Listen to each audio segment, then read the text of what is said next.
The big issue that we're facing right now is traditionally when we go into distressed markets, if you really look at the last time we went into in the late 80s, early 90s, you had capital available to go into that market and actually geared up. This is the first time I've seen where the distressed financing markets themselves are distressed.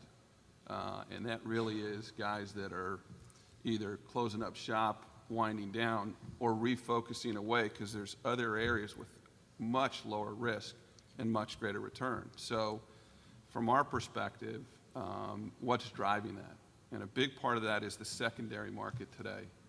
You can go out and pretty regularly buy pretty big blocks on a secondary basis of first lien paper being at 1x EBITDA in companies that are not cyclical, that you think really are not as economically impacted, and pencil out to hold at an 18 to 22% return. So you step back as an investor and say, well, why would I want to, as a lender, go out and do a primary deal under that circumstance?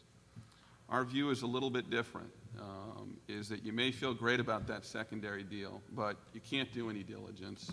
For the most part, you really don't have access to any influence on the docs. You're not going to spend time with management, and your insight in the operations is very minimal. So for us, the primary market is really what offers you the opportunity to get detailed diligence done on the company, have influence on the company as a lender and the management team, and understand truly and underwrite an operating plan.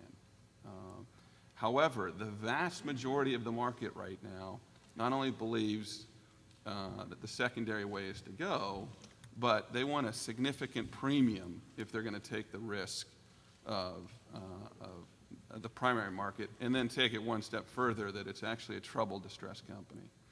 However, there are a number of players that have been in this business long term and have actually gone through these cycles and believe the best way to underwrite is truly to go after these opportunities.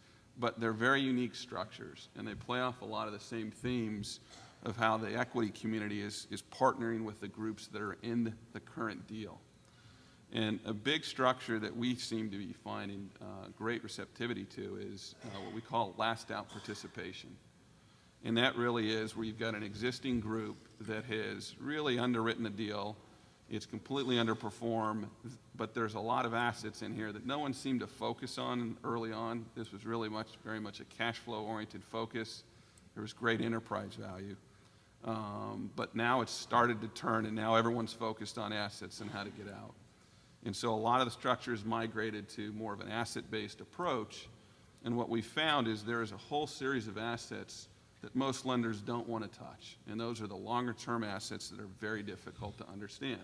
The fixed assets, the real estate, the underlying intangibles, the trade names, what those things how they can be impacted, and how a transition in the business, non-core assets will be created. There's too much capacity in how you're going to realize on that. So we've been able to go in and put in capital in the current deal, but to be the last party out in a wind down.